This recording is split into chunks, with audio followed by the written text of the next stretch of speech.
Assalamu alaikum. Bonjour à tous.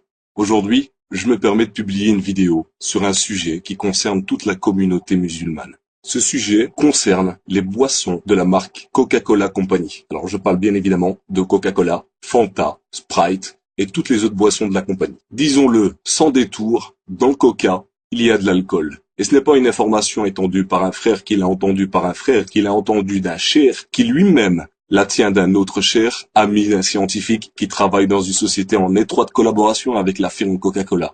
Non, l'information vient directement du service consommateur de Coca-Cola. Et elle ne date pas du siècle dernier, elle date du mercredi 11 juillet 2007. En réponse à l'un des lecteurs du site Alkez, qui a eu la bonne idée de contacter Coca-Cola Company, puis de scanner la lettre qu'il a reçue, le service consommateur de Coca-Cola écrit noir sur blanc: c'est avec plaisir que nous vous confirmons que la boisson rafraîchissante sans alcool peuvent contenir d'infimes traces d'alcool provenant des arômes utilisés, entre parenthèses, des supports d'arômes. En effet, la quantité d'alcool présente dans nos boissons est toujours très faible et en tout cas toujours inférieure à 1,2 degré d'alcool présente dans nos boissons, soit 1,2% en volume. Seuil réglementaire pour les boissons sans alcool. Coca-Cola et les boissons de la même marque, Fanta, Sprite, contiennent de l'alcool ou peuvent contenir de l'alcool. Et même si le service client s'efforce de minimiser les choses en parlant de traces infimes, il avance un chiffre qui rend impossible toute objection. La quantité d'alcool peut atteindre 1,2% en volume. Autrement dit, une bouteille de Coca-Cola de 1,5 litre peut contenir jusqu'à 1,8 centilitres d'alcool.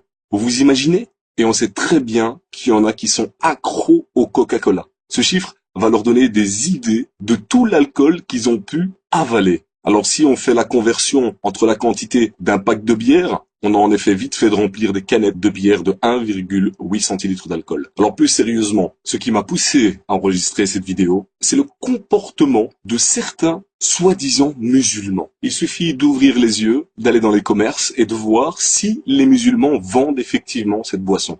Et comme le disait un ami dans une autre vidéo, quand vous allez au supermarché, ouvrez les yeux, regardez, la communauté musulmane ne boit que du Coca-Cola. Et alors ce qui est le plus important, c'est que quand vous allez dans une mosquée, qu'est-ce qu'on vous sert? Du Fanta et du Coca-Cola au sein de la mosquée.